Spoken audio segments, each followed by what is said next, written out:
All right, good morning everyone, सुप्रभात। स्वागत है आपका बहुत बहुत।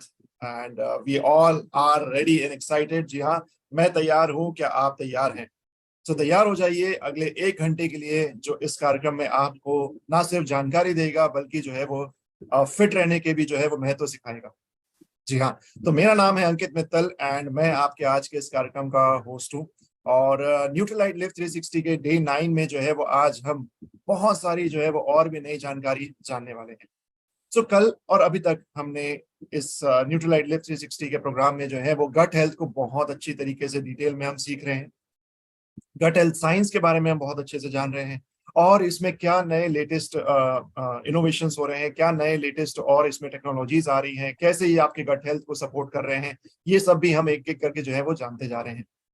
तो चलिए आज के इस कार्यक्रम को जो है वो आगे बढ़ाते हैं और डे 9 की शुरुआत करते हैं। और शुरुआत करने के लिए सबसे पहले मैं इनवाइट करना चाहूंगा डॉक्टर श्याम रामकृष्णन जी को, जो कि आई एम श्योर आप सभी ने पिछले कुछ कई दिनों से जो है वो उन्हें काफी अच्छे से सुना है, काफी अच्छे से जानते हैं।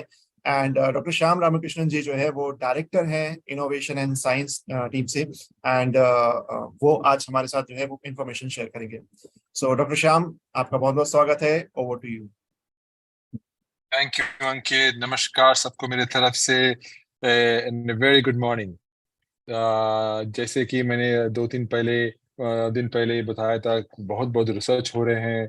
लेकिन आज मैं आपको एक नई रिसर्च के बारे में बात करूंगा। तो आज मैं आपको लेके चल रहा हूँ हेल्थ और फिटनेस के एक नए इंटरेस्टिंग एरिया में, पोस्ट बायोटिक्स की दुनिया में। पोस्ट बायोटिक्स तो हमने तो सुना होगा प्रोबायोटिक्स के बारे में। वो बेनिफिशियल लाइव बैक्टीरिया जो हम फूड और सप्लीमेंट्स के थ्रू अपने डाइट में इंक्लूड करते हैं। और प्रीबायोटिक्स के बारे में जो हमने बताया था, डाइटरी फाइबर्स होते हैं जो हमारे गुड बैक्टीरिया को नरिश करते हैं। लेकिन अब हम एक नया और एक्साइटिंग टेरिटरी की तरफ जा रहे हैं, वो है पोस्टबायोटिक्स। तो पोस्टबायोटिक्स का मतलब क्या है? तो ये यूनिक कॉम्पाउंड्स है या बाई प्रोडक्ट्स होते हैं जो प्रोबायोटिक बैक्टीरिया अपने लाइफ प्रोसेस, उनके प्रोसेस में, और लेके जब ये फर्मेंटेशन करते हैं उनके दौरान क्रिएट करते हैं। तो पोस्टबायोटिक्स क्या होते हैं? जो यूनिक कंपाउंड्स या बाई प्रोडक्ट्स होते हैं जो प्रोबायोटिक बैक्टीरिया अपने लाइफ प्रोसेस और फर्मेंटेशन के दौरान क्रिएट करते हैं। तो मैंने बताया था दो few days ago about propionate, butyrate, acetate, ऐसे ही वो सब पोस्टबायोटिक है। यहाँ पर डिफरेंस ये है कि प्रोबायोटिक्स तो लिविंग है, वो जिंदा है, वो जिंदा होते हैं। लेकिन पोस्टबायोटिक्स नॉन लिविंग होते हैं। ओके, तो इनमें इससे कुछ सब्सटेंसेस होते हैं beneficial short chain fatty acid, जैसे कि मैंने बताया कि एसीटेट, प्रोपियोनेट, ब्यूटरेट। साथ ही फंक्शनल प्रोटीन्स होते हैं, जरूरी एंजाइम्स वहां होते हैं, और कुछ बैक्टीरियल का सेल वॉल के कंपोनेंट्स भी। जब प्रोबायोटिक से बैक्टीरिया का सेल वॉल का जो कंपोनेंट होए, वो भी उनको पोस्टबायोटिक बोलते हैं। तो अब आपके मन में सवाल उठ रहा होगा, हम पोस्टबायोटिक पर क्यों फोकस कर रहे हैं? इनके पास आने वाले हेल्थ बेनिफिट्स का एक लंबी लिस्ट है। सबसे पहले, ये हमारे गट हेल्थ के लिए काफी इंपॉर्टेंट है। आपके रिसर्च दिखाते हैं कि ये एक एक वेरी इंपॉर्टेंट मॉलिक्यूल है, हमारे मॉलिक्यूल से हमारे जिंदगी के लिए। तो ये छोटे मॉलिक्यूल्स, बहुत छोटे मॉलिक्यूल्स होते हैं। ये छोटे मॉलिक्यूल्स हमारे गट लाइनिंग को स्ट्रांग बनाए रखने का काम करते हैं, न्यूट्रिएंट्स को ऑब्जर्व करने में हेल्प करते हैं, और हार्मफुल सब्सटेंसेस को ब्लॉक करते हैं। हमारे इम्यून सिस्टम्स के कॉन्टेक्स्ट में ये पीस कीपर्स होते हैं, वैसे ही इनका काम है। तो पोस्टबायोटिक्स इम्यून रिस्पॉन्स को रेगुलेट करके इन्फ्लेमेशन को कम करते हैं, और कुछ ऑटोइम्यून कंडीशंस के रिस्क को भी रिड्यूस कर सकते हैं। लेकिन ये सब रिसर्च हो रहा है अभी। तो ये तो रिसर्च हो रहा कहीं यूनिवर्सिटीज में चल रहे हैं। तो अभी भी लेटेस्ट रिसर्च होने का रिसर्च होने का बहुत वक्त है, लेकिन इनके बेनिफिट्स यहाँ खत्म नहीं होते। ये हार्मफुल बैक्टीरिया को नेचुरली रेसिस्ट करते हैं, हार्मफुल बैक्टीरिया को नेचुरली रेसिस्ट करते हैं उनके एंटीमाइक्रोबियल प्रॉपर्टीज की वजह से। तो ये ट्रेट हमारे गट माइक्रोबायोम में हेल्थी बैलेंस मेंटेन करने के लिए बहुत जरूरी है, जो डाइजेशन से लेके डिसीज प्रिवेंशन तक के लिए क्रूशियल है। तो पोस्टबायोटिक का एक और बड़ा एडवांटेज है कि उनकी स्टेबिलिटी। देखो, अगर आप प्रोबायोटिक्स कहीं कहीं शॉप से लेते हैं, इनका इनका स्टेबिलिटी हमारे हीट और ह्यूमिडिटी में ज्यादा नहीं होते, लेकिन पोस्टबायोटिक्स का स्टेबिलिटी बहुत स्ट्रांग है। तो कुछ फर्क नहीं पड़ता है अगर हम रूम टेम्परेचर में रखे तो पोस्टबायोटिक्स को। तो वो एक बहुत इंपॉर्टेंट एडवांटेज है। तो अगर आप सोच रहे हैं कि पोस्टबायोटिक्स कहाँ मिलेंगे, तो फर्मेंटेड फूड्स और बेवरेजेस में मिलेंगे। जो ट्रेडिशनल डाइट्स का हिस्सा है, जैसे कि डोसा है, इडली है, वो सब, उसमें सब पोस्टबायोटिक्स भरा हुआ है। लेकिन उसका नेगेटिव है कि हाई कार्बोहाइड्रेट, तो जरा संभल कर खाना है वो सब। साथ ही डाइटरी सप्लीमेंट्स के एरिया में भी आए हैं, लेकिन अभी तक आया नहीं है। तो संपत्ति में ये कहना जरूरी है कि हालांकि पोस्टबायोटिक रिसर्च अभी शुरुआती स्टेजेस में है, लेकिन इसके प्रोस्पेक्ट्स बेहद बड़े हैं। ये हमारे कंटिन्यूस हेल्थ और वेलबीइंग की जर्नी में एक प्रॉमिसिंग फ्रंटियर रिप्रेजेंट करते हैं, जो हमारे बॉडीज का कॉम्प्लेक्स इकोसिस्टम के लिए फंडामेंटल बेनिफिट्स प्रोवाइड करते हैं। तो आपको तो यही था मेरा आज का सोच पोस्टबायोटिक्स के बारे में। हमारे सेहत के लिए बहुत इंपॉर्टेंट है और इसका रिसर्च चलते जा रहे हैं। तो ठीक है, अब मैं वापस मेरा स्टेज अंकित को देंगे। अंकित, मैं किसी thank you. Thank you sir, thank you so much. So post biotics जो एक टर्मिनोलॉजी, एक चीज जो हमें अभी तक जो है वो हमने सुनी नहीं होगी, या सुनी होगी तो हमने उतना ध्यान नहीं दिया होगा, उसके बारे में बहुत अच्छे तरीके से आपने बताया सर, एंड बहुत बहुत धन्यवाद। विद दिस अब मैं आगे बढ़ता हूं और बुलाना चाहूंगा करिश्मा सिंह जी को, जो कि एम्वे की एक्सपर्ट न्यूट्रिशनिस्ट है। सो करिश्मा जी जो है वो बेसिकली हमें आज के सेशन में माइंडफुल ईटिंग की क्या पावर होती है और लाइफस्टाइल प्रैक्टिसेस क्या प्लान करनी चाहिए अच्छे गट हेल्थ के लिए, वो हमें बताएंगी। So Karishma ji, over to you. Yes, thank you so much, Ankit. So, a very good morning to all of you. नमस्कार। I hope आप सभी जो हैं वो अपनी बहुत अच्छी सेहत में होंगे। So, yes, जैसे कि आज का जो टॉपिक है, फर्स्ट मैं अपना जो स्क्रीन है वो शेयर कर देती हूँ। Just a second, please.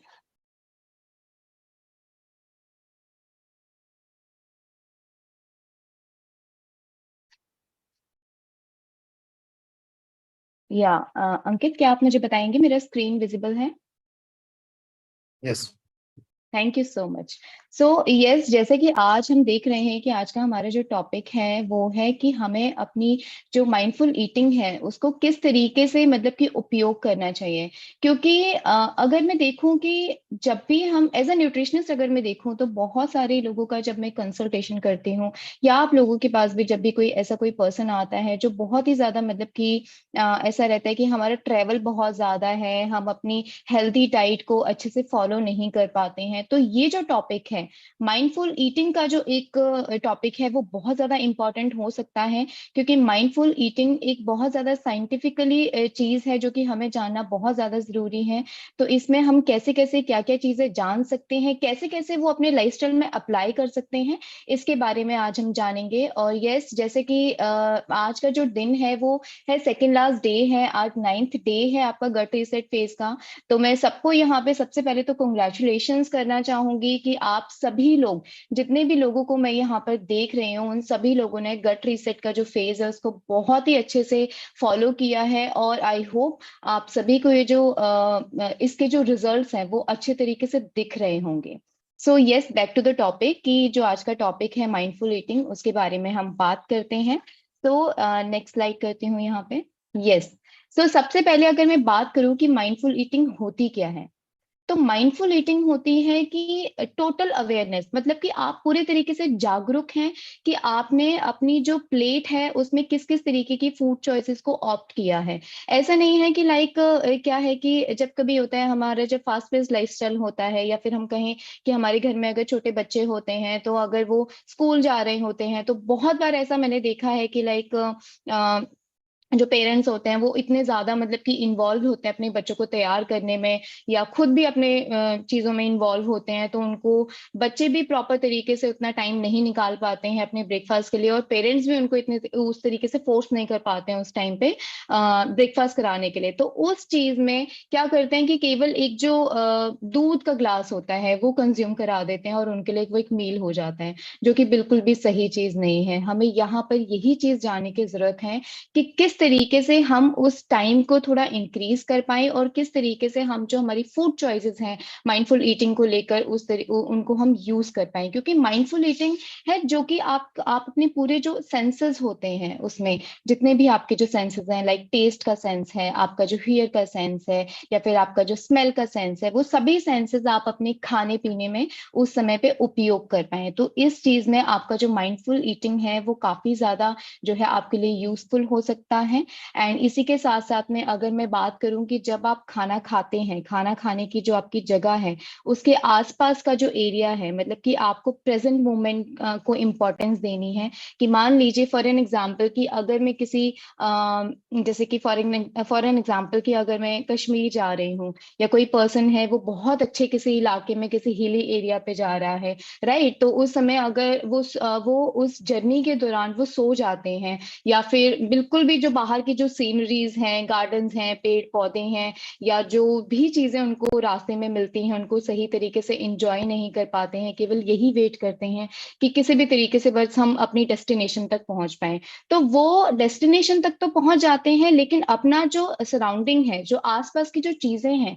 Sceneries हैं, उनको वो एंजॉय नहीं कर पाते हैं। तो यहाँ पर हमें वही चीज जाननी जरूरी है कि जब हम खाना खाते हैं तो आसपास की जो चीजें हैं, हमारी जो सराउंडिंग है, उनको हम किस तरीके से अपने खाने के साथ साथ में एंजॉय कर रहे हैं, और टोटल अवेयरनेस आपको उसमें दिखानी है, राइट। तो इस तरीके से माइंडफुल ईटिंग जो है हम यहाँ पे डिफाइन कर सकते हैं। देन इसके बाद में चलते हैं हम कि अब माइंडफुल ईटिंग हमने जान लिया क्या होता है, बट इसको करे तो करे कैसे, इसके भी कुछ ना कुछ स्टेप्स हैं। तो उसमें सबसे पहला जो स्टेप है वो अगर मैं देखूं तो सबसे पहला जो स्टेप आता है कि सबसे पहले कोई भी पर्सन जो इंडिविजुअल पर्सन है उसको ये जानना जरूरी है कि क्या उसको मतलब कि भूख लग रही है, क्या उसको मतलब कि भूख लग रही है, या फिर उसको सटाइटी क्यूज क्या क्या चीजें क्या क्या हो सकते हैं या क्या क्या हो रहे हैं। इस चीज को रिकॉग्नाइज करना बहुत ज्यादा इंपॉर्टेंट है, क्योंकि ये भी चीजें इंपॉर्टेंट है कि हम कब खाना खा रहे हैं, कब हमें खाना खाना है, कितना खाना खाना है, और क्या खाना खाना है, राइट। हमारी प्लेट में हम जो भी चीजें लेंगे उनमें चीजें कब क्या कितनी, ये चीजें बहुत ज्यादा इंपॉर्टेंट है। इन चीजों को जानना बहुत ज्यादा इंपॉर्टेंट है अगर हम एक माइंडफुल ईटिंग की बात करते हैं तो। देन इसके बाद में जो सेकंड पॉइंट आता है वो ये है कि आप जो भी चीज अपनी प्लेट में ले रहे हैं वो आपका न्यूट्रिशियस होना चाहिए, साथ ही साथ में वो ऐसी चीज होनी चाहिए जिसको आप इंजॉय कर सकें। लेट्स अगर मैं इसको एक एग्जांपल के तौर पे बात करूं, एक बहुत ही सिंपल सा एग्जांपल दूंगी जिससे कि आप लोग रिलेट कर पाए कि हम लोग कहीं बाहर गए हैं, राइट। उसके बाद में हमें कुछ ऐसा लगा है कि कुछ ना कुछ खाने के लिए होना चाहिए, बट हमें न्यूट्रिशियस भी चाहिए लेकिन साथ ही साथ में इंजॉयबल भी चाहिए, जो कि हमारे शरीर के लिए काफी ज्यादा बेटर हो, लेकिन साथ ही साथ में हमें उसको खाने पीने में मजा भी आना चाहिए। तो उस केस में क्या होता है कि बहुत सारे लोग होते हैं जो ऐसे होते हैं कि सामने अगर आपके पास दो ऑप्शन है, आप कहीं गए हैं सड़क पे, चाय की जो एक लाइक मैं कहूँ एक छोटा सा स्टॉल होता है वो आपको हर 1 किलोमीटर की दूरी पे आपको मिल जाता है, राइट। तो चाय का स्टॉल हो गया, आपके आपके सामने वो है, और उसी के साथ साथ में आपको एक कोकोनट वाटर का स्टॉल भी दिखता है। तो उस केस में ज्यादातर लोग, मैं ये दावे के साथ कह सकती हूँ कि ज्यादातर लोग जो हैं आज की डेट में भी ठीक है हम लोग गट रीसेट फेस करें, लेकिन ज्यादातर उनका जो माइंड है ना वो चाय की तरफ जाएगा, राइट। तो ये जो चाय जो एक चीज होती है, अगर हम चाय को ऑप्ट करते हैं तो वो हमारी बॉडी को, केवल हमारा जो गट है उसको खराब करने में हेल्प कर रहा है, और उसके अलावा कोई भी बेनिफिट नहीं दे रहा है। तो बेसिकली हमें अपनी न्यूट्रिशियस एंड इंजॉयबल चीज पे जाना चाहिए, जो कि है हमारा कोकोनट वाटर, जो कि हमारे डाइजेशन के लिए, हमारी बॉडी को हाइड्रेट करने के लिए बहुत ज्यादा बेटर रहता है। सो आई होप ये जो छोटा सा एग्जाम्पल है, जो काफी ज्यादा सिंपल था, वो आपको समझ आया हो कि आपको उन्हीं फूड चॉइसेस को ऑप्ट करना चाहिए जो कि आपकी बॉडी के लिए न्यूट्रिशियस हो, जो कि आपको नरिशमेंट दे, एंड साथ ही साथ में उसको खाकर आपकी बॉडी जो है वो एंजॉय कर पाए। राइट। देन इसके बाद में जो नेक्स्ट पॉइंट है वो है कि जब भी आप खाना खाते हैं, आप अपनी प्लेट में जितना भी पोर्शन आप ले रहे हैं, जैसे कि अगर मैं अभी गट रीसेट की बात करूँ तो गट रीसेट में अभी चल रहा है हमारा 25% हमारा प्रोटीन चल रहा है, 25% हमारा कॉम्प्लेक्स कार्ब्स होना चाहिए हमारी प्लेट में, एंड 50% जो है वो आपके फ्रूट्स एंड वेजिटेबल्स होने चाहिए। राइट। तो अगर हम ये सारी चीजें लेकर जब हम खा रहे हैं, तो हमारी जो खाने का जो प्रोसेस है ना, ईटिंग रेट है, वो काफी ज्यादा स्लो होना चाहिए। मगर मतलब कि अगर मैं बात करूं कि हमारा जो एक जब हम चबाते हैं खाने को, तो उसका जो एक उसका जो एक एक मतलब कि उसको हमें बहुत धीरे धीरे से चबाना है, ताकि हमारे जो खाना है वो प्रॉपर तरीके से हमारे शरीर में जाके डाइजेस्ट हो पाए, और हमारे शरीर को उसका जो न्यूट्रिशन है, न्यूट्रिशन सपोर्ट जो है वो अच्छे तरीके से मिल पाए। राइट। देन इसके बाद जो पॉइंट आता है वो बहुत ज्यादा इंपॉर्टेंट पॉइंट है, और इसको हम सबको अप्लाई करना चाहिए, और इनफैक्ट आई होप कि आप सभी लोगों ने अप्लाई कर भी लिया होगा अपने मतलब कि लाइफस्टाइल में। तो वो पॉइंट है कि अगर आप खाना खा रहे हैं, तो आप उस समय पे केवल वही चीज करेंगे, मतलब खाना खाना भी एक एक्टिविटी है, तो केवल आप वही चीज करेंगे और उसके अलावा आप कुछ नहीं करेंगे। जैसे कि बहुत सारे लोग जो हैं वो टीवी के सामने बैठ के खाना खाते हैं, या फिर अपने हाथ में फोन लेकर खाना खाते हैं, या फोन में कुछ चलाकर खाना खाते हैं। तो ये अदर कोई एक्टिविटी नहीं होनी चाहिए, केवल खाना खाना ही आपकी उस टाइम पे एक्टिविटी होनी चाहिए। राइट। देन इसके बाद में आता है कि आप जब खाना खाते हैं तो आपको सभी अपने जो सेंसेस होते हैं, राइट, उनको आपको इस्तेमाल करना चाहिए जब आप खाना खा रहे हैं। मान लीजिए कि आपकी प्लेट में बहुत सारी चीजें हैं, तो आपको उसकी जो हमारा जो स्मेल का जो सेंस है उसको इस्तेमाल करना चाहिए, कि हमारा जो फूड है वो किस तरीके से स्मेल कर रहा है, किस तरीके से उसका जो फ्रेग्रेंस है वो आ रहा है। साथ ही साथ में आप जो जो भी बाइट आप कंज्यूम करते हैं, उस बाइट में वो क्रंची है, मशी है, ऐसे ऐसी जो चीजें हैं वो आपके सेंस के द्वारा आप जान सकते हैं। देन इसके बाद में आपकी जो आंखें आपकी प्लेट को देखेंगी कि किस तरीके से आपका जो खाना है वो कितना कलरफुल है। राइट। आप इस तरीके की चीजें अगर फॉलो करेंगे, तो आपको जो कहा जाए कि जो एक नॉर्मल खिचड़ी होती है जिसमें केवल पीला और हरा रंग ही होता है, वो भी आपको बहुत ज्यादा कलरफुल लगेगी। राइट। तो ये एक बहुत इंपॉर्टेंट चीज है जिसको आपको जरूर फॉलो करना है जब भी आप खाना खाने के लिए बैठेंगे। इनफैक्ट जब आप आज अपना फर्स्ट मील जो कंज्यूम करेंगे, ब्रेकफास्ट, उसमें आप ये चीजें जरूर फॉलो करिएगा। ठीक है। देन इसके बाद में है कि आप जब भी अपना मतलब कोई भी खाना खाते हैं, तो उसमें किसी भी तरीके का कोई जजमेंट पास नहीं करना चाहिए। जो भी पर्सन आपके घर में खाना बना रहा है, आप उसको अप्रिशिएट कीजिए, तारीफ कीजिए। जैसे कि फॉर एग्जांपल जब आप कहीं किसी होटल में जाते हैं, राइट, रेस्टोरेंट में जाते हैं खाना खाने के लिए, तो वहां पर आप कंपेयर करते हैं किसी और होटल का खाना, कि उस होटल का खाना ज्यादा बेटर है, उस होटल के कुक ज्यादा अच्छे हैं, वो ज्यादा अच्छा खाना बनाते हैं, इस तरीके से। तो जो होटल का खाना होता है, बेसिकली वो आपकी बॉडी के लिए कोई भी फायदा नहीं करता है। तो इससे बेटर है कि जो भी चीज आपको खानी है वो आप घर पर बनवाइए, और जो भी चीज आपके घर पे बन रही है, जो बना रहे हैं, उनको जरूर अप्रिशिएट कीजिए। खाने को लेके बिल्कुल भी जजमेंटल नहीं होना चाहिए। राइट। देन इसके बाद में आता है कि आपका जो अवेयरनेस है आपकी माइंडफुल ईटिंग के लिए, वो होनी चाहिए। आपको पता होना चाहिए कि आप जो भी चीजें कंज्यूम कर रहे हैं उसके क्या कॉन्सिक्वेंसेस हो सकते हैं, वो आपके शरीर के लिए हेल्दी है नहीं है, ये सारी चीजें जो हैं वो आपके ध्यान में जरूर होना चाहिए। राइट। देन इसके बाद में आता है कि मेडिटेशन। आप जब अपना माइंडफुल ईटिंग करते हो तो मेडिटेशन भी उसका पार्ट है, बहुत ज्यादा बड़ा है, क्योंकि जब आप मेडिटेशन करते हो तो वो आपकी बॉडी को रिलैक्स करने में, आपके डाइजेशन में बहुत ज्यादा इंपॉर्टेंट रोल प्ले करता है। तो ये जो चीज है ये भी बहुत ज्यादा इंपॉर्टेंट है, इसीलिए इसी के मद्देनजर आपका जो मेडिटेशन का एक जो पार्ट होता है, जो रात का जो सेशन होता है, वो आप लोगों के लिए रखवाया गया है ताकि आप उसको रेगुलरली करें और आपका स्लीप पैटर्न, आपका डाइजेशन, आपकी बॉडी को जो रिलैक्सिंग टाइम चाहिए वो आपको बहुत अच्छी तरीके से मिल सके। राइट, तो इस तरीके की चीजें जो है वो फॉलो करके आप माइंडफुल ईटिंग को डिकोड बहुत आसानी से कर सकते हैं। देन अगर मैं इसके बाद चलूं नेक्स्ट स्लाइड पे, जो कि है कुछ इस तरीके की। तो अगर ये स्लाइड आप देखें तो अभी आपको काफी ज्यादा मतलब कि थोड़ी लग रही होगी कि किस तरीके से समझने वाले हैं हम, या फिर इसमें क्या है। तो ये जो स्लाइड है ये बहुत ज्यादा इंपॉर्टेंट है, और इसमें ये एक इसके ऊपर एक पूरा माइंडफुलनेस के ऊपर एक पूरा साइंटिफिक रिसर्च है जिससे लिया गया है। जैसे कि अगर मैं यहाँ पे बात करूँ तो ये बहुत ही इंटरेस्टिंग स्लाइड है जिसपे हम डिटेल में थोड़ा बात करेंगे। आप जैसे कि देख रहे हैं यहाँ पे माइंडफुलनेस बहुत अच्छा एक रिसर्च, जैसे कि मैंने बताया कि रिसर्च पेपर से लिया गया है जो कि साइंटिफिकली प्रूवन है। इसमें आपको, जैसे आप देख रहे हैं, माइंडफुलनेस, स्ट्रेस एंड डाइजेशन, ये तीनों चीजें कैसे काम करती हैं। जैसे कि अगर मैं माइंडफुलनेस की बात करूं तो माइंडफुलनेस जो है वो प्रमोट करता है जो आपका PSNS है। PSNS जैसे कि आप देख रहे हैं यहाँ पे, जो कि है पैरा सिंपैथेटिक नर्वस सिस्टम। ये एक तरीके का मतलब कि आपका ऐसा नर्वस सिस्टम है जो कि आपकी बॉडी को काम रखता है, मतलब आपकी बॉडी को शांत रखता है, रिलैक्स रखता है।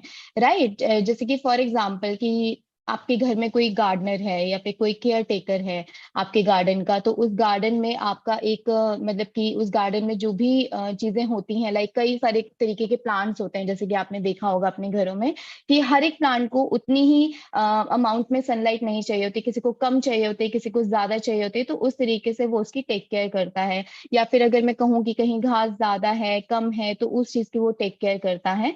तो इस तरीके से तो वो पूरा टेक केयर करता है। वैसे ही PSNS जो है वो नर्वस सिस्टम है, ये एक्चुअली हमारी बॉडी का रिस्पॉन्स होता है जब हम लोग एक सेफ एनवायरनमेंट में होते हैं। हमारा नर्वस सिस्टम हमेशा एक सिग्नल भेजता रहता है बॉडी से ब्रेन तक, हमेशा 2 वे सिग्नल होता है। तो ये सिग्नल जो है वो PSNS एक ऐसा सिग्नल है जो कि आप जब एक सेफ एनवायरनमेंट में होते हैं, आप बहुत ज्यादा काम होते हैं, बहुत ज्यादा शांत होते हैं, तो उस टाइम पे ये आपका जो डोमिनेंट है, मतलब कि उस टाइम पे ये आपके ऊपर काफी ज्यादा हावी होता है, क्योंकि उस टाइम पे आप जो है काफी ज्यादा कामिंग और रिलैक्सिंग स्टेज में होते हैं। राइट, और ये आपका रेस्ट और डाइजेशन दोनों को प्रमोट कर रहा है, क्योंकि ये आपका जो हार्मोन है वो रिलीज करता है, जिससे कि आपका जो हार्ट रेट है उसको कम करने में हेल्प करता है। आप जब शांति से आराम से बैठते हैं तब आपका जो हार्ट रेट है उसको कम करता है। तो इस चीज को प्रमोट करता है, PSNS जो है वो इस चीज को प्रमोट करता है। और उसके साथ साथ जो स्ट्रेस और रिस्पॉन्स होता है, जब बहुत स्ट्रेस हो जाते हैं तो उस टाइम पर कैसे रिस्पॉन्ड करना है, बॉडी को स्ट्रेस हो जाना है या फिर कामली हैंडल करना है, तो ऐसे स्ट्रेसफुल सिचुएशन के लिए ये जो PSNS है वो काफी ज्यादा हेल्प करता है, आपके स्ट्रेस को रेगुलेट करने में हेल्प करता है। और देखोगे तो ये माइंडफुलनेस से स्ट्रेस तक ये जो आपका जो ये एक एरो जो जा रहा है यहाँ पे, तो ये स्ट्रेस लेवल ये जो एरो जो जा रहा है यहाँ पे उसको स्ट्रेस को ब्लॉक कर रहा है बेसिकली। ये उसको प्रमोट नहीं कर रहा है, ये आपके स्ट्रेस को ब्लॉक कर रहा है। ये स्ट्रेस आप यहाँ पर देखोगे तो ये जो देखिए यहाँ पे ब्लॉक कर रहा है, मतलब कि माइंडफुलनेस जो है वो आपके स्ट्रेस लेवल को प्रमोट करता है, और प्रमोट करता है, और इसी के साथ साथ में आपका जो मोटिलिटी रेट है, आपकी जो बॉडी की जो मूवमेंट है उस चीज के लिए काफी ज्यादा प्रॉब्लम क्रिएट कर सकता है। अगर आपका जो PSNS स्टेज जो है अगर वो एक कामिंग स्टेज में नहीं है, रिलैक्सिंग स्टेज में नहीं है, और अगर आप देखो तो आपकी बॉडी का जो ब्लड फ्लो है उसको डिक्रीज कर सकता है। और अगर आपका ब्लड फ्लो जो है वो डिक्रीज होता है तो कहीं ना कहीं आपका जो न्यूट्रिएंट एब्जॉर्प्शन है वो सही नहीं हो सकता है। न्यूट्रिएंट एब्जॉर्प्शन होगा तो कहीं ना कहीं आपकी बॉडी के अंदर कमजोरी आएगी, इन्फ्लेमेशन क्रिएट होगी। राइट। इसी के साथ साथ में अगर इन्फ्लेमेशन होगी तो जो आपका जो हैप्पी हार्मोन होता है, सेरोटोनिन का जो प्रोडक्शन होता है वो काफी ज्यादा डिक्रीज हो सकता है। इसी के साथ में जो आपका एसएनएस डोमिनेंस है, मतलब कि आपका जो सिंपैथेटिक नर्वस सिस्टम है उसका जो डोमिनेंस है। सिंपैथेटिक नर्वस सिस्टम होता है एक ऐसा नर्वस सिस्टम, जैसे कि मान लीजिए जब हमारी बॉडी जो है काफी ज्यादा एंशियस होती है या स्ट्रेस में होती है तो हमारा हार्ट रेट जो है वो काफी ज्यादा बढ़ जाता है, राइट। तो उस स्टेज पे हमारा जो एसएनएस है वो काफी ज्यादा डोमिनेंट हो जाता है। जैसे कि अगर मैं पीएसएनएस की बात कर रही थी, पैरासिम्पैथेटिक नर्वस सिस्टम जो है वो आपकी बॉडी को रेस्ट देता है, कामनेस देता है। लेकिन अगर मैं एसएनएस की बात करूँ तो एसएनएस जो है हमारी बॉडी के लिए एक एंशियस, एक स्ट्रेसफुल सिचुएशन क्रिएट करता है या एक अलर्ट स्टेज क्रिएट करता है। लाइक फॉर एन एग्जांपल कि जब आप एयरपोर्ट पे जाते हैं, एयरपोर्ट सिक्योरिटी में होते हैं, तो आपको पता है कि आपका सभी जो सामान है, सभी जो चीजें हैं बिल्कुल एक्यूरेट है, ठीक है, लेकिन फिर भी आपको ऐसा लगता है कि मतलब आप एक अलर्ट सिचुएशन में होते हैं, आपको ऐसा लगता है कि कुछ गड़बड़ ना हो जाए या कुछ ऐसा है। तो वो उस टाइम पे क्या होता है, आपकी बॉडी में एंशियसनेस आ जाती है, स्ट्रेस आ जाता है, जिसकी वजह से जो एसएनएस है वो डोमिनेंट हो जाता है आपकी बॉडी पे,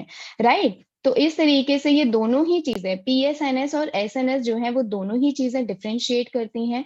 तो जब आपका सेरोटोनिन प्रोडक्शन जो हैप्पी हार्मोन है वो आपका डिक्रीज होगा तो आपका जो एसएनएस है, सिंपैथेटिक नर्वस सिस्टम, उसका जो डोमिनेंस है वो बढ़ जाएगा। देन उसके बाद में आता है आपका सीएसएनएस इनर्वेशन, जो कि आपका सेंट्रल नर्वस सिस्टम होता है, जो कि आपका अगर आपका वो डिक्रीज होगा आपके एसएनएस डोमिनेंस की वजह से, तो कहीं ना कहीं आपके डाइजेशन पे, आपकी रेस्टिंग पोजीशन पे काफी ज्यादा असर आपको देखने के लिए मिलेगा, राइट। देन इसके बाद में अगर आपका सीएनएस डिक्रीज होता है तो उसके बाद में आपका जो ईएनएस है, मतलब कि एंटेरिक नर्वस सिस्टम, जो कि आपकी इम्यून सिस्टम के लिए बहुत अच्छा है, तो आपका इम्यून सिस्टम इनोवेशन भी काफी ज्यादा डिस्टर्ब हो जाएगा, डिक्रीज हो जाएगा, जिसकी वजह से आपकी बॉडी के अंदर, आपके स्टमक के अंदर जो स्टमक एसिड्स होते हैं वो डिक्रीज होंगे, और उसके बाद में वो आपके वेग नर्व एक्टिविटी पे भी काफी ज्यादा असर करेगा, राइट। तो यहाँ पर हमने बात करी है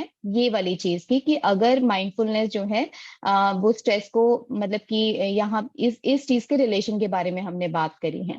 देन अगर मैं यहाँ पे बात करूं कि माइंडफुलनेस एंड डाइजेशन एक अच्छे स्टेज में होता है, अगर आप माइंडफुलनेस तरीके से खाना खाते हैं, अगर आप एक हेल्दी ईटिंग करते हैं अपने माइंड को इस्तेमाल करके, या फिर आप अपनी शक्ति, जो आपकी जो माइंडफुल ईटिंग की जो पावर है उसको इस्तेमाल करके, तो आपको ये जितनी भी चीजें यहाँ पे दिखाई दे रही हैं, जितनी भी चीजों के बारे में हमने बात करी है, वो चीजें आपके साथ होंगी ही नहीं। और आपकी बॉडी के अंदर जो एंजाइम्स होते हैं, आपके स्टमक के अंदर जो गैस्ट्रिक जूसेस होते हैं, बाइल होता है, वो कहीं ना कहीं आपके बहुत ज्यादा इंक्रीज रहेंगे, एक नॉर्मल स्टेज पे रहेंगे, और आपका जो न्यूट्रिएंट एब्जॉर्प्शन है, एसिमिलेशन है, वो काफी अच्छी तरीके से इम्प्रूव्ड रहेगा। तो बेसिकली आपका जो पीएसएनएस है उसको हम एक प्लस कह सकते हैं, और एसएनएस जो है उसको हम एक माइनस कह सकते हैं, जब हमारी बॉडी जो है वो एंशियस होती है या एक स्ट्रेसफुल स्टेज में होती है, तो हमारा जो एसएनएस है वो हमारी बॉडी के ऊपर डोमिनेंट हो जाता है। और जब हम एक कामिंग स्टेज पर होते हैं तो उस समय हमारा जो पीएसएनएस है वो हमारी बॉडी के ऊपर डोमिनेंट होता है, राइट। तो इसके बाद में चलते हैं हम यहाँ पे नेक्स्ट स्लाइड पे। यस। तो जैसे कि मैंने आपको बताया, ये जो पिछली वाली स्लाइड थी, इसमें ये जो पूरा एक साइंटिफिकली प्रूवन चीज है, इंटरवेंशन की गई थी। अब आप लोगों ने जाना कि ठीक है ये सारी चीजें ऐसे होती हैं, लेकिन अब ये करें कैसे, किस तरीके से अपने लाइफस्टाइल में लेकर आए, अपनी बॉडी को हेल्दी करने के लिए किस तरीके से इनको अप्लाई करें। तो उस चीज में आपकी ये जो चीजें हैं, लाइक आपका जो पैटर्न्स हैं, आपकी जो नई और जो इंटरवेंशंस हैं, वो आपको काफी ज्यादा हेल्प करेंगी। लाइक फर्स्ट है यहाँ पे ईटिंग स्लोली, कि जब भी आप अपना खाना जो है वो एक बहुत, मतलब कि स्लो तरीके से खाते हैं, स्लो तरीके से आप उसको कंज्यूम करते हैं, चबाते हैं, तो आपका जो न्यूट्रिशन है उसका जो वो आपकी बॉडी को पूरे तरीके से मिलता है। तो जब आप करते हैं ये, तो आपका जो खाना है जब आप अपने माउथ से स्टार्ट करते हैं तो आपका जो डाइजेशन है वो आपके माउथ से ही स्टार्ट हो जाता है, जो कि आपके जीआई ट्रैक्ट तक जाता है, जो कि धीरे धीरे आपकी बॉडी के अंदर जो है काफी ज्यादा इंपॉर्टेंट हो जाता है, आपकी डाइटरी फैट को डाइजेस्ट डाइजेस्ट करने में हेल्प करता है। साथ ही साथ में आपकी जो आपकी फूड पाइप में जो चिकनाई होती है उसके लिए काफी ज्यादा बेटर होता है, ताकि आपका जो फूड है वो अच्छी तरीके से फूड पाइप से आपके जीआई ट्रैक्ट तक जाए और आपकी बॉडी जो है वो काफी ज्यादा कामनेस इफेक्ट दिखाए, और आपका जो पीएसएनएस मतलब कि जो हम बात कर रहे हैं बार बार पैरा सिंपैथेटिक नर्वस सिस्टम के बारे में, वो आपकी जो है बॉडी में बनी रहे। और आपका जो फूड है जब आप ईटिंग मतलब कि इसको धीरे धीरे तरीके से खाएंगे तो आपका जो फूड है वो अच्छी तरीके से आपकी बॉडी के अंदर काम करेगा, आपके माउथ से ही आपका डाइजेशन स्टार्ट हो जाएगा, राइट। तो अब जब ये बात हुई तो अब आता है कि इसको करें कैसे, क्या क्या चीजें करनी चाहिए, इसकी जो सैंपल एक्सरसाइज है वो क्या क्या होनी चाहिए। तो अगर मैं बात करूं यहाँ पे, तो सबसे पहले तो ये कि आपका जो खाना है, जो भी आपकी प्लेट में चीजें हैं आपने ली हुई हैं, हमारी जो फूड प्लेट है, लाइक जैसे मैंने बताया कि इस टाइम पे हम सभी लोग गटर रिसेट फेज में हैं, तो किस तरीके से हम अपनी प्लेट को जो है वो डिजाइन कर रहे हैं। तो आपकी प्लेट में जो भी चीजें हैं उसको आप बहुत अच्छी तरीके से, बहुत स्लोली स्लोली तरीके से चबाइए। जैसे कि हर एक चीज को, जो भी आप बाइट कंज्यूम कर रहे हैं उसको 30 टाइम्स तो चबाइए ही चबाइए।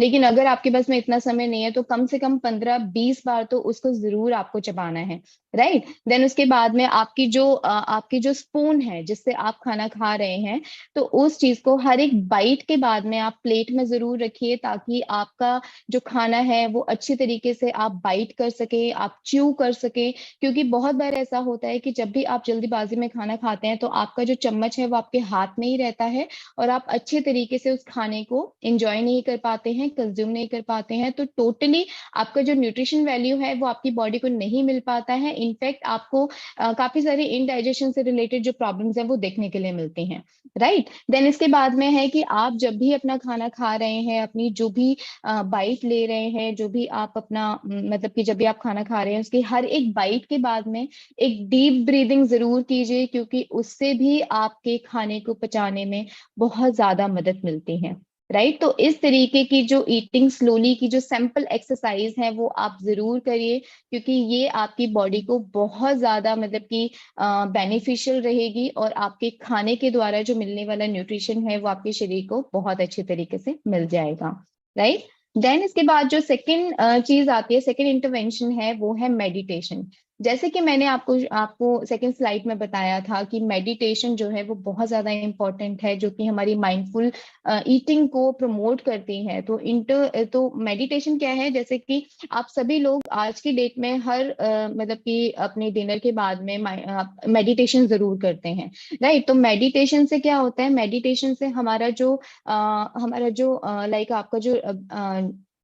आपका जो बॉडी है वो काफी ज्यादा काम रहता है, रिलैक्स रहता है, रेस्टिंग पोजीशन पे रहता है, और आपका जो डाइजेशन है वो भी काफी ज्यादा अच्छा रहता है। और जब आप मेडिटेशन करते हैं तो स्ट्रेस बहुत ज्यादा आपको कम रहता है, राइट। क्योंकि आप देखिए, अगर आप स्ट्रेस्ड होंगे तो आप एक ही टाइम पे आप स्ट्रेस नहीं रह सकते, एक ही टाइम पे आप हैप्पी नहीं रह सकते, दोनों चीजें सेम टाइम पे नहीं हो सकती हैं, राइट। तो उसी चीज के लिए जो मेडिटेशन है वो आप लोगों के लिए साइंटिफिकली डिजाइन किया गया है, ताकि आप जो है अपनी पूरे दिन की जो थकान है वो मेडिटेशन के द्वारा निकाल सकें, और वो जो मेडिटेशन आप कर रहे हैं उससे आपको बहुत अच्छे तरीके से फायदा मिल सके, राइट। तो अब ये आता है कि मेडिटेशन जो है वो आपके नर्वस सिस्टम के लिए बहुत ज्यादा बेनिफिशियल रहता है, आपका जो कामिंग स्टेट होता है उसको डोमिनेट करने के लिए बहुत ज्यादा इंपॉर्टेंट होता है, आपकी बॉडी को एक रेस्टिंग पोजीशन में रखने के लिए और आपके डाइजेशन को स्ट्रॉन्ग करने के लिए बहुत ज्यादा इंपॉर्टेंट रोल प्ले करता है। देन इसके बाद में अब ये चीज हमें करनी कैसे है, तो जब आप मेडिटेशन करते हैं जो भी आपको चीजें वहां पे सिखाई जाती हैं वो आप जरूर कीजिए। आप अपनी जो मतलब कि जो भी आपको जो वीडियोस हैं उनको आप जरूर फॉलो कीजिए, क्योंकि इन सब चीजों से आपकी बॉडी में जो पीएसएनएस का डोमिनेंस है वो बढ़ेगा, और आपकी बॉडी जो है वो सही तरीके से काम कर पाएगी, राइट। देन इसके बाद चलते हैं नेक्स्ट इंटरवेंशन पे, जो कि है आपका हंगर एंड सटाइटी। तो हमें यहाँ पे जानना बहुत ज्यादा जरूरी है कि बॉडी को कब भूख लग रही है और हम कब फुल हो चुके हैं, राइट। क्योंकि ये दोनों चीजें जो है जानना बहुत ज्यादा जरूरी है, इन दोनों चीजों में किसी भी तरीके से समानता नहीं होनी चाहिए, राइट। तो हमारी जो फूड चॉइसेस हैं वो बहुत ज्यादा इंपॉर्टेंट है, जैसे कि मैंने आपको कहा कि न्यूट्रिशियस और इंजॉयबल होनी चाहिए। तो हमारी जो फूड चॉइसेस हैं वो हमारी ऐसी होनी चाहिए कि उस चीज से हमें प्रॉपर तरीके से नरिशमेंट मिल सके, जो कि हमारी बॉडी के लिए काफी ज्यादा अच्छी हो, हमारी हंगर के लिए काफी ज्यादा अच्छी हो, हमारी जो इंटरनल और एक्सटर्नल फैक्टर्स होते हैं उनके लिए काफी ज्यादा अप्रिशिएबल हो, राइट। तो अगर ये चीज हमें हंगर एंड सटाइटी है, तो जैसे कि आपकी बॉडी को पता होना चाहिए कि जब आपको भूख लग रही है तो कब लग रही है, मतलब कि आपको प्यास लगने में और भूख लगने में दो चीज होती है, राइट। आपको अगर भूख लग रही है तो कभी कभी ऐसा होता है कि आप जब पानी का ग्लास पी लेते हैं तो उसके बाद में आपकी भूख जो है वो शांत हो जाती है, ठीक है। तो ये चीज जानना बहुत ज्यादा जरूरी है कि आपको प्यास लग रही है या भूख लग रही है।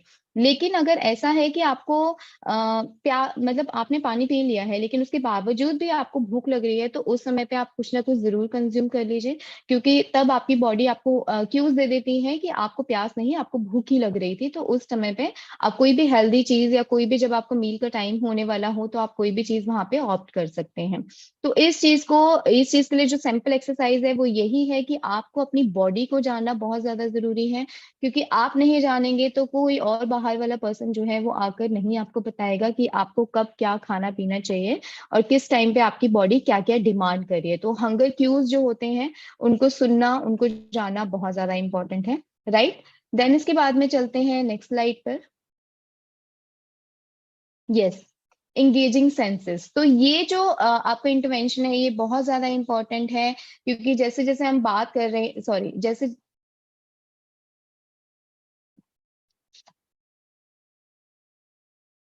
Okay sorry. तो जैसे जैसे हम लोग बात कर रहे हैं कि हमें क्या क्या चीजें करनी चाहिए, मेडिटेशन करना चाहिए, अपना जो फूड चॉइसेस है उनको किस तरीके से ऑप्ट करना चाहिए, तो वहीं पर आपके आते हैं एंगेजिंग सेंसेस, कि आपकी बॉडी में जितने भी सेंसेस हैं, लाइक स्मेल का है, आपके आपके फूड को देखने का है, या आपके फूड को टच करने का जो सेंस है, उसको आपको जरूर तवज्जो देनी चाहिए, क्योंकि इस तरीके की चीजें जो है वो आपकी माइंडफुल ईटिंग को बढ़ावा देती हैं, और इनसे हमारा जो डाइजेस्टिव सिस्टम है वो काफी ज्यादा बेटर रहता है हमारे सलाइवा और गैस्ट्रिक जूसेस के लिए, राइट। और इससे हम काफी ज्यादा इमोशंस को कनेक्ट कर पाते हैं, लाइक जैसे कि मान लीजिए कि कभी कभी क्या होता है कि कोई डिश है, राइट, कोई डिश है जिसको हमने कंज्यूम करना है, तो उसमें क्या होता है कि कई बार हमारे क्या होता है, कुछ बैड इमोशंस होते हैं या फिर कुछ गुड इमोशंस होते हैं, कुछ अच्छे एक्सपीरियंसेस होते हैं, कुछ बैड एक्सपीरियंसेस होते हैं। तो उस चीज को जानना बहुत ज्यादा जरूरी है कि क्या चीज आपकी बॉडी के लिए बहुत ज्यादा अच्छी है, जिससे कि आपके इमोशन जो है वो जुड़े हुए हैं।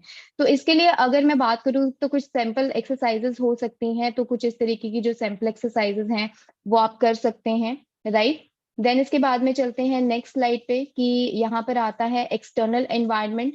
तो एक्सटर्नल एनवायरनमेंट बहुत ज्यादा इंपॉर्टेंट है, कि यहाँ पे जब भी आप खाना खाते हैं तो किसी भी ऐसी जगह पे बैठ के नहीं खा सकते हैं खाना जहाँ पे बहुत ज्यादा लोग हों, या जहाँ पे बहुत ज्यादा शोर हो, या टेबल पे जगह ही ना हो, राइट। इस तरीके की चीजों से क्या होता है, हमारी बॉडी का जो डाइजेस्टिव सिस्टम है वो इम्प्रूव नहीं हो पाता है, गट हेल्थ पे काफी ज्यादा बैड इफेक्ट पड़ता है। तो इस चीज के लिए आप अपनी जो, जहां पर भी बैठ के आप खाना खाना चाह रहे हैं उस चीज को जरूर, एक साफ सुथरी जगह होनी चाहिए, और आपको मतलब कि आपकी जो प्लेट्स हैं वो अट्रैक्टिव होनी चाहिए। जैसे कि छोटे बच्चों के लिए जब हम खाने को देते हैं तो हम ये एडवाइस करते हैं कि आपके बच्चों की जो प्लेट है वो अट्रैक्टिव और कलरफुल होनी चाहिए, ताकि वो अपने हाथ से उठा के कंज्यूम करे। तो इस तरीके की जो चीजें हैं वो हमें अपने लिए भी करनी चाहिए, ताकि हमारा जो माइंडफुल ईटिंग का जो गोल है वो अच्छी तरीके से हम अचीव कर पाए।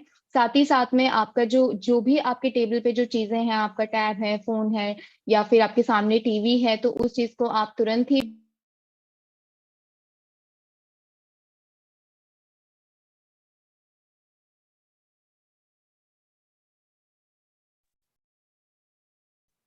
ओके।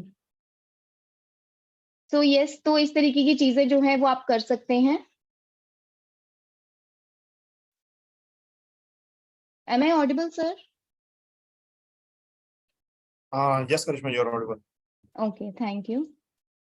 सो यस, इस तरीके की चीजें आप कर सकते हैं। देन उसके बाद में माइंडफुल ईटिंग के कुछ यहाँ पे बेनिफिट्स हैं कि आपके स्ट्रेस को रिड्यूस करता है, आपके वेट लॉस में हेल्प करता है, डाइजेशन को स्ट्रॉन्ग करता है, आपकी कैलोरीज को रिड्यूस करने में हेल्प करता है क्योंकि आप बहुत स्लोली च्यू करते हैं, राइट। आपके जो बिंज ईटिंग मतलब बार बार जो आपको भूख लगती है, तो उस चीज को प्रिवेंट करने में हेल्प करता है। साथ ही साथ में आपकी फूड क्रेविंग्स को रिड्यूस करने में हेल्प करता है। देन इसके बाद में आता है कि आपका जो माइंडफुल ईटिंग का जो साइकिल है वो कुछ इस तरीके का होना चाहिए कि आपको पता होना चाहिए कि आपको क्यों खाना है, आपको कब खाना है, आपको क्या खाना है, राइट, और कितना खाना है, मतलब कि आपको कितना खाना है, कितने पोर्शन में खाना खाना है, और आपको कहाँ पे खाना है, राइट। इस तरीके की जो चीजें हैं वो ज्यादा इंपॉर्टेंट है, क्योंकि ये जो चीजें अगर आप जान लेंगे तो आप माइंडफुल ईटिंग को बहुत अच्छे तरीके से फॉलो कर पाएंगे और उस तरीके की उसके जो बेनिफिट्स हैं वो अच्छे तरीके से ले पाएंगे। देन इसके बाद में आता है आज का एक्टिविटी ऑफ द डे। जैसे कि हम लोग बात कर रहे हैं माइंडफुल ईटिंग के बारे में, बार बार हम स्लोली च्यू करने के बारे में बात कर रहे हैं, तो यहाँ पर आप ये वाली जो एक्टिविटी ऑफ द डे है इसको आप फॉलो कीजिए कि आपका जो फूड है वो आप कितनी बार च्यू कर रहे हैं, और आपके आसपास जो सराउंडिंग है उसको आप फील कीजिए कि आपने अपनी एक तो फूड मील प्लेट में क्या लिया है और आसपास आपके क्या क्या चीजें हैं, उसको आप जरूर फील कीजिए और अपने जो ग्रुप है उसमें आप जरूर डिसाइड कीजिए। So thank you so much. Great, thank you so much Karishma. So participants, आप सभी ने जो है वो यहाँ तक जो है वो बहुत अच्छी तरीके से आज सीखा कि माइंडफुल ईटिंग जो है वो क्यों इंपॉर्टेंट है, और बहुत सारे इंपॉर्टेंट फैक्टर्स पे भी जो है वो यहाँ पे करिश्मा जी ने हमें पॉइंट आउट किया कि स्ट्रेसफुल जो लाइफ होती है वो कैसे हमारे गट को अफेक्ट करती है और डाइजेशन को अफेक्ट करती है। इसके दौरान मेडिटेशन का जो है वो क्या क्या बेनिफिट्स होता है, एक्सटर्नल एनवायरनमेंट जो होता है वो हमारे गट को कैसे अफेक्ट करता है। तो ये सारी चीजें जो है वो हमने आज के सेशन में जानी है। So thank you so much Karishma once again. और अब बारी आती है यहाँ पे, one of the important pillars of healthy life is your physical active रहना, राइट। तो फिजिकली एक्टिव रहने के लिए आपको एक्सरसाइज की जरूरत है, and it's time for our exercise time. So I am sure आप सभी तैयार हैं, वापस से वही एनर्जी लेवल आपके अंदर बनी हुई है, and with that energy I would like to invite Minal Pathak ji for the exercise session. So Minal ji, over to you. Thank you, Ankit. Hello everyone, good morning and let's get started with our workout. So हम सबसे पहले mat पे कुछ stretching करेंगे। आप सभी mat पे आ जाइए और सुखासन कंफर्टेबल पोजीशन में बैठ जाइए। अगर आपको ऐसा लगता है कि आप सीधा नहीं बैठ पाते मैट पे और आपको रीढ़ की हड्डी में पेन है या फिर आप आगे की तरफ बेंड होते हैं, किसी भी क्वेश्चन को, किसी भी सॉफ्ट वेज को अपने हिप्स के नीचे स्क्वीज करके बैठिए। कोर को टाइट कर लीजिए। सो जितनी भी आपकी मसल्स है right under your chest till your pelvis, इनको एंगेज करके स्पाइन को अच्छे से खींच के सीधा रख के बैठेंगे। एक लंबी गहरी सांस अंदर लेंगे, अपनी बेली पे एक हाथ रखेंगे नाभि के पास। देखिए कि आप जब अंदर सांस ले रहे हैं तो वो नाभि आपकी बाहर की तरफ आनी चाहिए। मतलब आप अगर सांस अंदर ले रहे हैं तो आपकी बॉडी इन्फ्लेट करेगी, आप फ्रेश ऑक्सीजन लेंगे, लेकिन यहाँ तक नहीं, पूरा नीचे बेली तक लेकर जाएंगे। लंबी गहरी सांस, सांस छोड़ते हुए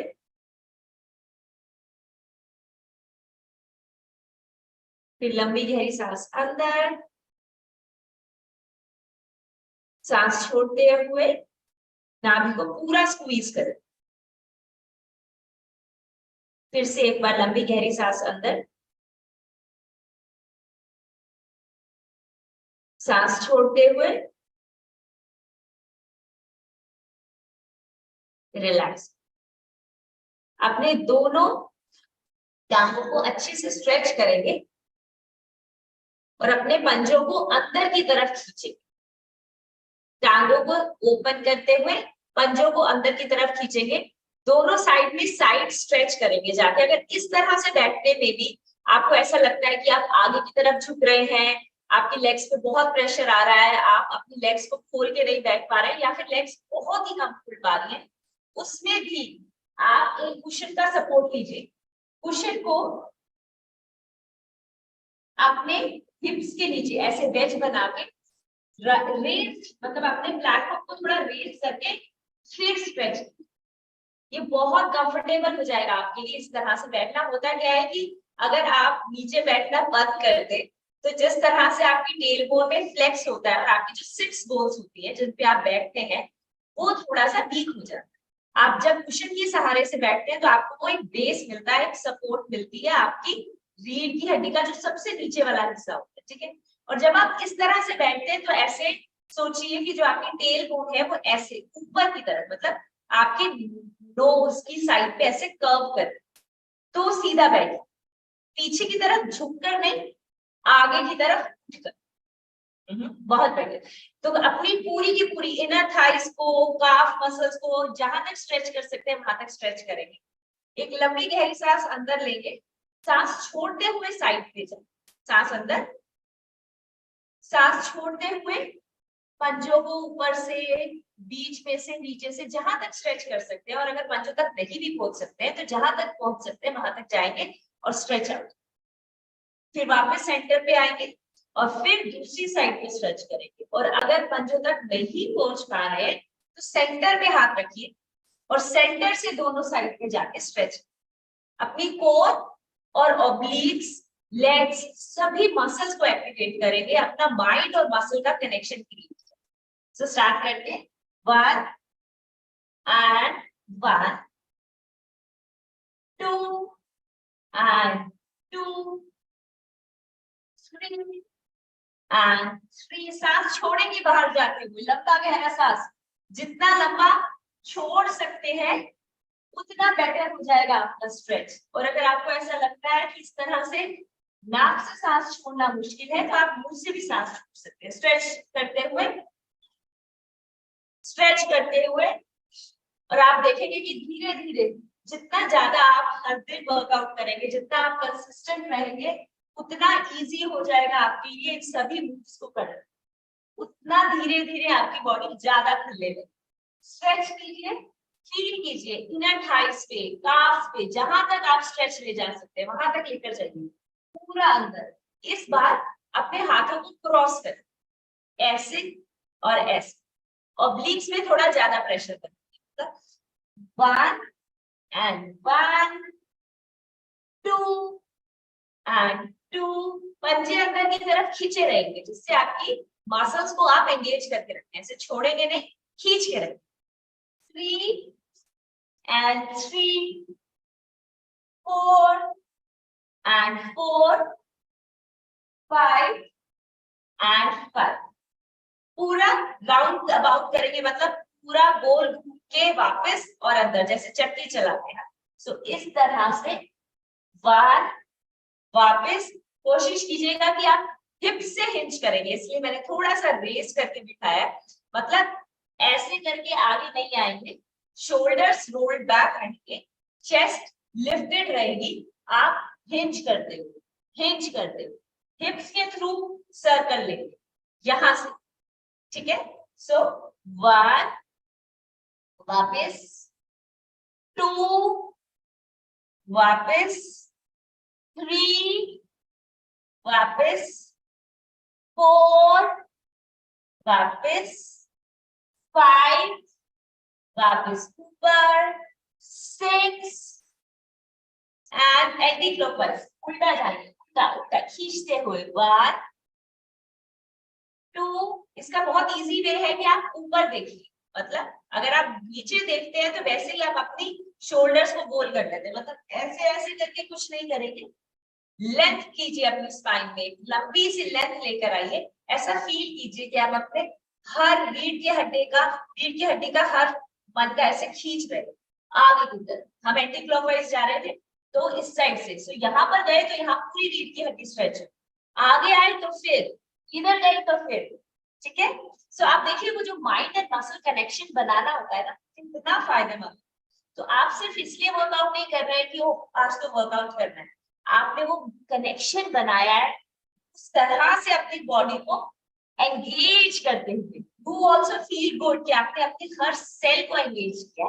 और फिर वापस मैट पे आ जाएंगे। सिंपल मूव है बट बहुत इफेक्टिव मूव है, आपके सारे लिम्फ नोड्स को एक्टिवेट करती है और इनफैक्ट आपकी पूरी बॉडी को अच्छे से खोलती है।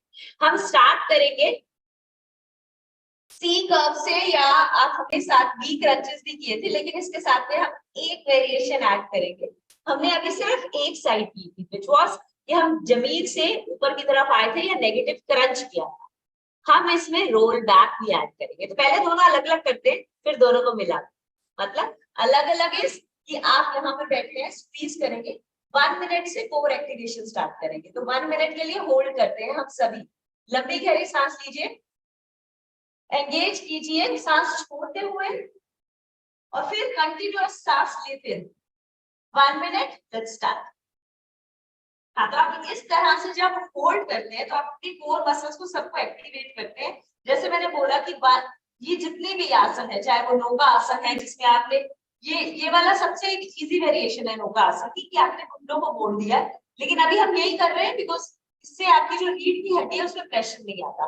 अगर आप पंजों को खींच लेते हैं तो वो सभी लोग जिनको ऐसा लगता है कि रीढ़ की हड्डी पे प्रेशर रहता है तो थोड़ा सा रहे, तो इजी है कि आप अपने घुटनों को मोड़ लीजिए, लेकिन जोड़ के रखिए और अपने कोर से पूरी एंगेजमेंट रखिए। लंबी गहरी सांस और सांस छोड़िए, लंबी गहरी सांस, सांस छोड़िए। जितना आप सांस लंबा लेंगे उतनी इजीली आप इसे होल्ड कर पाएंगे। 15 सेकेंड और, ठीक है। तो इस तरह से हम कोर एक्टिवेट किया एंड ओवर। अब जब आप नीचे जाएंगे स्क्वीज करेंगे, ठीक है। वो सिंपल मूव था कोर होल्ड करने का, हम इसको कहते हैं रिवर्स क्रंच। इसके लिए पहले नॉर्मल करते हैं, मतलब सिर्फ घुटनों को अंदर पुश करते हैं। 1 एंड बैक, 2 एंड बैक। आप इस मूव को समझ पा रहे हैं? आपको सिर्फ अपने नीज को अंदर की तरफ पुश करना है। जब आप अंदर की तरफ पुश करेंगे तो आपकी जो रीढ़ की हड्डी है वो पूरी बैक से उठेगी, लेकिन कोर की एंगेजमेंट के साथ, बिकॉज आप इस तरह से रीढ़ की हड्डी ऊपर उठा ही नहीं सकते जब तक आपने कोर को एंगेज नहीं किया। क्लियर? तो वो हम जब क्रंच ऊपर करते हैं तो क्या करते हैं, यहाँ पर हमारे कोर है, हम ऊपर आते हैं, इस तरह से मसल्स को एंगेज करके ऊपर वापस। सो यहाँ पर कोर एंगेज किया, नॉर्मल क्रंच, ठीक है। अगर आप इसी तरह से अपने नीज को ऊपर उठाते, उसमें भी आपने क्या किया, कोर को क्रंच किया, लेकिन दूसरी डायरेक्शन, ठीक है। एक क्रंच है जिसमें हम ऊपर की तरफ आए, एक क्रंच है जिसमें हमने लेग्स को ऊपर की तरफ पुश किया। तो इसको हम नॉर्मल क्रंच कहते हैं, इसको हम रिवर्स क्रंच कहते हैं। तो हम दोनों इजी ब्रेक करके भी करेंगे, बट एक बार देख लीजिए। तो हम दोनों मूव्स को ऐड करेंगे जिससे हमारा फुल बॉडी वर्कआउट होता है। इनफैक्ट जब आप इसको कंटिन्यूअसली करते हैं तो आपकी बॉडी में एक रिदम आ जाता है और ये बहुत इजी हो जाता है। पहले एक बार देखते हैं, फिर मैं ब्रेक करके भी सिखाऊं, जैसे अभी हमने किया। मतलब हमें नॉर्मल क्रंच और रिवर्स क्रंच दोनों ऐड करते हैं, और अगर कर पाएंगे तो हम अपने हाथों से, अच्छा वो बाद में ऐड एंगेज किया आपने अपना कोर को अच्छे से। एक बार वो भी कर लेते हैं, ग्लूट ब्रिज पोज भी कर लेते हैं, सेतुबंध सर्वांगासन। खींचिए अपनी कमर को लंबा ऊपर की तरफ, स्ट्रेच करेंगे। ध्यान रखिए ये हमें फ्लेयर आउट नहीं करना है, ये पूरा का पूरा एंगेज चाहिए, मतलब इसको स्क्वीज करना है, इसको पुश नहीं करना है। अपनी पूरी मसल्स को एंगेज कीजिए, स्क्वीज कीजिए। बाहर की तरफ पुश नहीं करेंगे, अंदर की तरफ स्क्वीज करें, फिर वापस, फिर ऊपर। 2 3 4 5 6। सो वर्कआउट करने से क्या होता है कि आपकी बॉडी की मसल्स इतनी स्ट्रांग होने लगती है कि जो एक्सरसाइज आपके लिए मेजर एक्सरसाइज होती थी वो आपके लिए वार्म अप बन जाएगी। जैसे कि glute bridges are now a basic warm up for you. और जबकि अभी हमें स्टार्ट करते हुए बहुत लंबा टाइम नहीं हुआ है, but you all now understand कि ग्लूट्स को कैसे एंगेज करना है, क्वाड्स को कैसे एंगेज करना है, मूवमेंट किस तरह से करनी है। 6 7 8 9 10 और वापस। नाभि को अंदर खींच के रखेंगे दोनों साइड से। रिवर्स क्रंच में लेग्स को ऊपर लेकर जाएंगे, नॉर्मल क्रंच में ऊपर आकर स्ट्रेच करेंगे। कोशिश करते हैं एक बार नॉर्मल देखने की, नहीं तो हम इसको ब्रेक भी करें। तो मतलब आपने पहले लेग्स को ऊपर उठाया और फिर आप खुद वापस ऊपर, लेग्स को ऊपर उठाया फिर आप ऊपर, so up and right, easy है। हाँ, तो इसमें है क्या कि आपकी पूरी जो स्पाइन है वो एंगेज्ड है और आप कोर मसल्स के थ्रू ये मूव करते हैं। इसका ऑपोजिट भी करेंगे तो मिनिमम 12 करते हैं।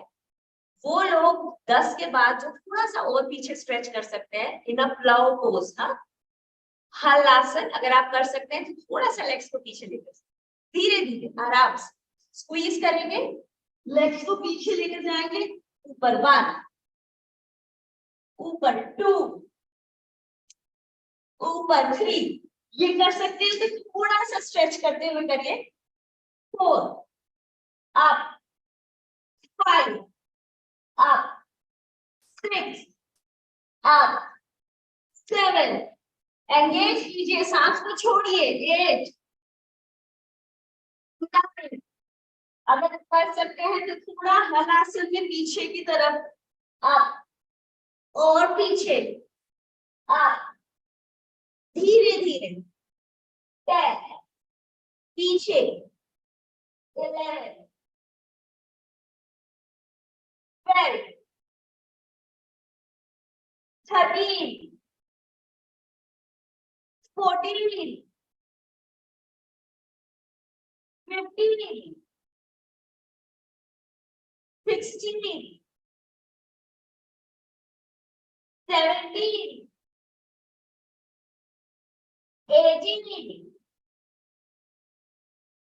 19, 20। रिलैक्स कीजिए मैट पे, अपनी नाभि को अच्छे से स्क्वीज कीजिए, लंबी गहरी सांस,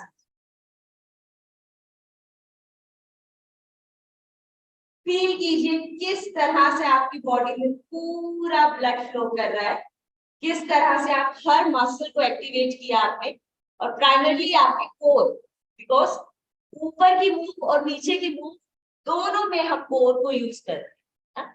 अगर किसी को ऐसा लग रहा है कि हल्का सा स्ट्रेच है स्पाइन में या प्रेशर है तो रिलीज करते हैं, दोनों साइड को हिप स्विच करेंगे, लंबा गहरा सांस लेंगे, स्ट्रेच करेंगे पूरा जहां तक जा सकते, ऐसे ही वापस दूसरी साइड स्ट्रेच करेंगे लंबा, फिर और दूसरी साइड। पवन मुक्तासन करिए, पहले सिंगल लेग से, ऊपर वाली बॉडी मत उठाइएगा, अभी सिर्फ सिंगल स्ट्रेच कर, 1, 2, 3, 4, 5, दूसरी साइड, 1, 2, 3, 4, 5, दोनों घुटनों को अंदर स्क्वीज कर, 1, 2, 3, 4, 5, रिलैक्स कीजिए। फिगर 4 स्ट्रेच करेंगे, अपनी एंकल को नी के ऊपर लेकर आएंगे, स्क्वीज करेंगे एंड होल्ड, पूरी की पूरी जो आपकी हिप्स से जितनी भी तीनों मेजर, आपकी मिनिमम, मैक्स, जितने भी ग्लूट्स मसल्स सबको अच्छे से खींच के रिलैक्स कीजिए। बहुत ही सिंपल है बट बहुत इफेक्टिव है। इनफैक्ट अगर किसी को साइटिका और पिरिफॉर्मिस मसल का भी इश्यू रहता है तो उसके लिए भी बहुत रिलैक्सिंग है, बट आप प्रेशर उतना ही लगाएंगे जितना ले सकते हैं, बहुत ज्यादा स्क्वीज नहीं करेंगे, जहां तक आप होल्ड कर सकते हैं वहां तक स्क्वीज करें। थोड़ी सी इंटेंसिटी बढ़ाने के लिए आप अपने तलवों को अंदर की तरफ बाहर की तरफ, अंदर की तरफ बाहर की तरफ की स्क्वीज कर सकते हैं, होल्ड करके रखिए खींच के, आपके दोनों पॉल्स पे, यहां पर भी यहां पर भी, दोनों जगह अच्छे से प्रेशर आएगा।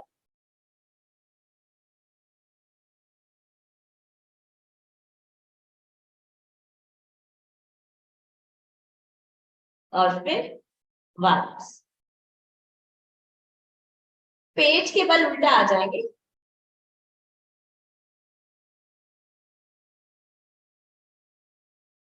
बैक पर आप जब भी फॉरवर्ड फोल्ड की मूव करेंगे तो हमेशा वापस आके उल्टा मूव जरूर करेंगे। जैसे अभी हमने फॉरवर्ड फोल्ड की मूव करी, तो आप जरूर से जरूर उसका पूरक करके ही अपना प्रैक्टिस खत्म करेंगे। तो अपने दोनों हाथों को चेस्ट के पास ले आइए, एल्बोज को स्क्वीज कीजिए, एक लंबा गहरा सांस अंदर लेकर आइए ऊपर की तरफ,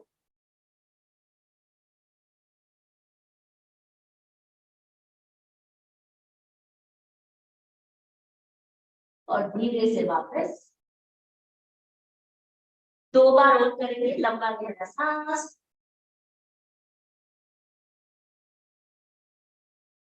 ऊपर की तरफ,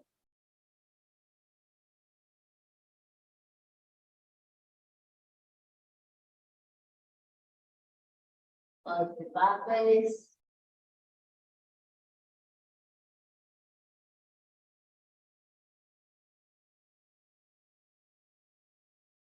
लंबा गहरा सांस, ऊपर की तरफ, सांस छोड़ते हुए चाइल्ड पोज, मतलब पूरे अपने हिप्स को अपने हील्स तक ले जाएंगे, रिलैक्स।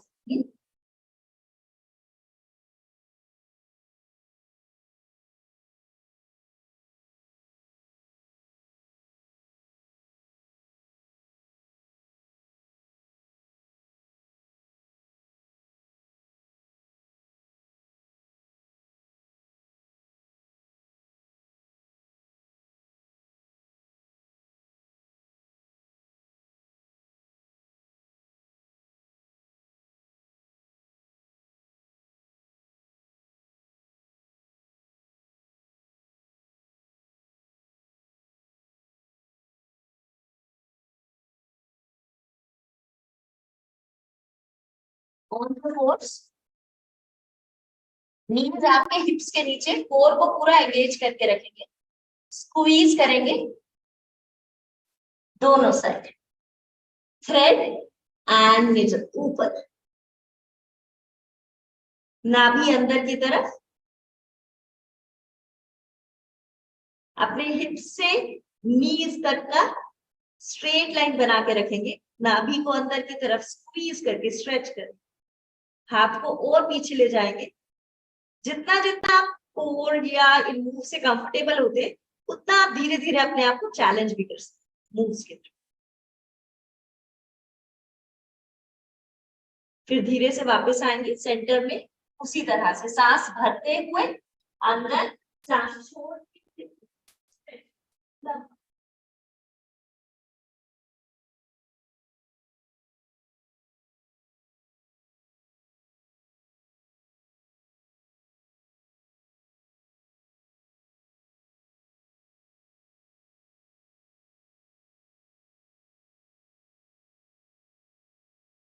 वापस सेंटर में आ जाएंगे। और आज हम अपने सेशन का एंड एक प्राणायाम से करेंगे। तो बहुत ही बेसिक प्राणायाम जो आज हम फर्स्ट कर रहे हैं वो है अनुलोम विलोम, मतलब alternate nose breathing, right to left and left to right. इसका एक बहुत ही सिंपल सिस्टम है करने का। एक तो जब भी आप किसी भी तरह का प्राणायाम करेंगे, आप अपने शोल्डर से फेस को बहुत ज्यादा ओवर एक्सप्रेसिव नहीं करेंगे, मतलब भस्त्रिका में भी बहुत ज्यादा नाक मुंह नहीं, आप कपाल भाती में भी बहुत झटकों के साथ नहीं, अनुलोम विलोम में भी आप एक समन्वय सा स्माइल सा बना के रखिए अपने फेस पे, और जितना जितना सटल कर सकते हैं आप अपने प्राणायाम उतना सटल बनाइए, मतलब उसको फिजिकल मूव से स्पिरिचुअल मूव पर ले जाने की कोशिश।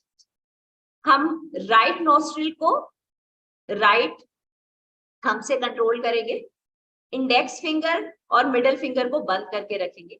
ये जो रिंग फिंगर है इससे हम लेफ्ट नोस्ट्रिल को कंट्रोल करेंगे, सिर्फ 2, ठीक है। इस तरह से हम स्टार्टिंग करेंगे कुछ होल्ड्स के साथ, मतलब मैं आपको गाइड करूंगी कि कितना सांस छोड़ना है, होल्ड करना है, और उसके हिसाब से हम 5 से 7 साइकिल, ठीक है। तो सबसे पहले लेफ्ट नोस्ट्रिल को लेफ्ट थंब से क्लोज करिए। अगेन मतलब जैसे मैंने बोला ऐसे करके नहीं करेंगे, बिल्कुल हल्के से, हाँ इस तरह से कि आपकी वो नॉस्ट्रिल क्लोज हो जाए, बिल्कुल भी अपने फेस को डिसफिगर नहीं करें। हाँ, वेरी नाइस। लेफ्ट नोज से हम रेशो बनाएंगे, या तो 3-6-9 या फिर 4-8-12। वैसे 4-8-12 बहुत ही बेसिक रेशो है, सब कर लेते हैं, कोशिश कीजिए, अगर बहुत हैवी लग रहा होगा तो 3-6-9। सो हम इनहेल करेंगे लेफ्ट से for the count of 4। Inhale कीजिए, 1 2 3 4। 4 टाइम्स इनहेल करने के बाद रिंग फिंगर से इसको होल्ड करें, होल्ड करेंगे और उसके बाद हम उसे 12 काउंट्स के लिए होल्ड करेंगे। फिर राइट नॉस्ट्रिल से हम रिलीज करेंगे 8 काउंट्स के, और यही क्रिया को हम रिपीट, आइए करते हैं। मैं हल्का सा म्यूजिक शेयर करती हूँ, जिससे आप चाहे तो आईज बंद भी कर सकते हैं और अपनी दोनों दोनों एनर्जीज को, feminine and masculine, left and right को कंट्रोल करें। बहुत ही सिंपल प्राणायाम है, आप दिन में कभी भी कर सकते हैं, सिर्फ जब आपने खाना खाया हो, आपके पेट में अभी डाइजेस्टिव फायर हो, तब आप कोशिश करके ये अवॉइड कर सकते।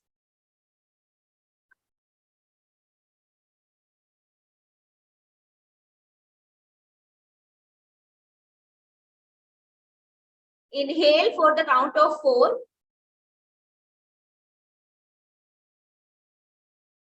Hold for the 12 counts.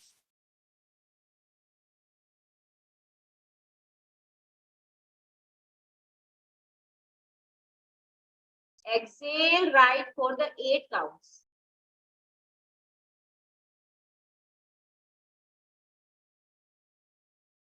Inhale right for 4 counts. Hold.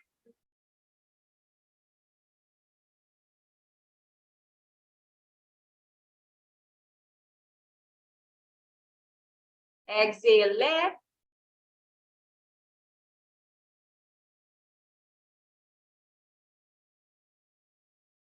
Inhale left.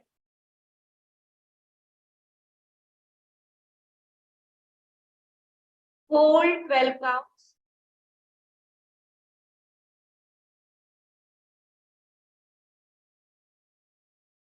Exhale right 8 counts.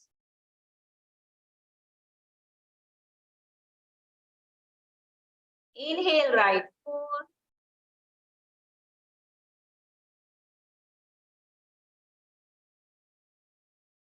Hold.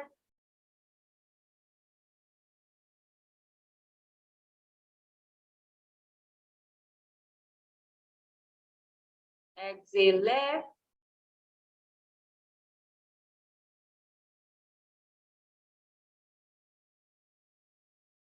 Inhale left.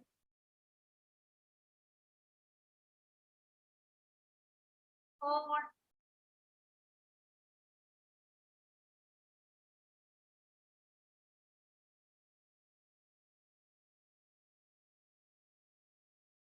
Exhale right.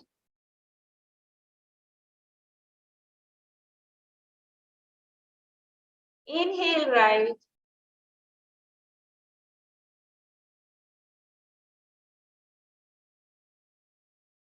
Hold.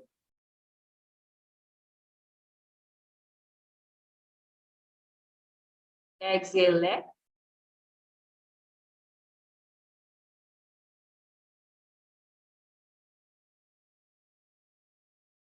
Inhale left.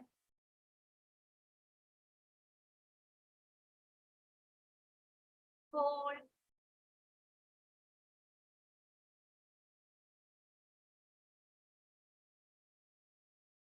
Exhale right.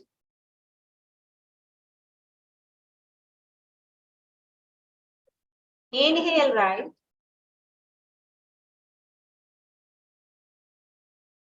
Hold.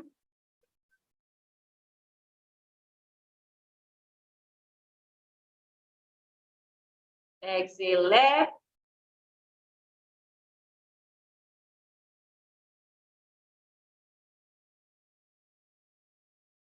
Inhale left.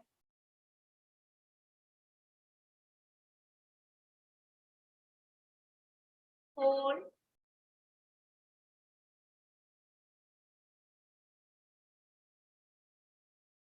Exhale, right.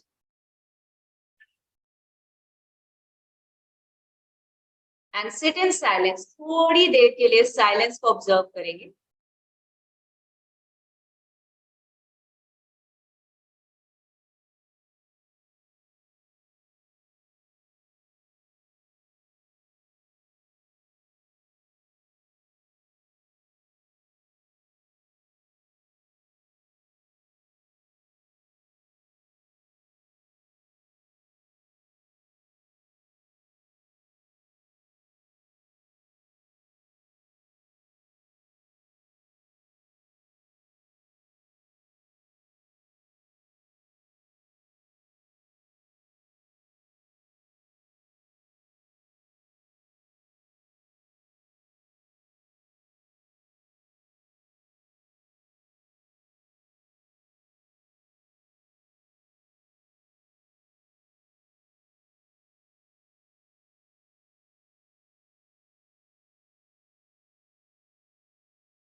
Slowly rub your both the palms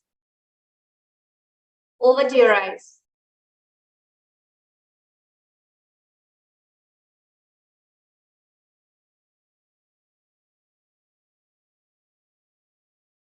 Happy weekend, everyone.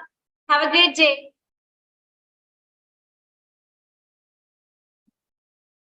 Great, thank you so much, Meral ji, and thank you everyone. Wish you all the best. And इसी तरीके से जो है वो हम फिर कल मुलाकात करेंगे एक और डे 10 के ऊपर एंड गट रीसेट के लास्ट डे के ऊपर. So all the best. Take care.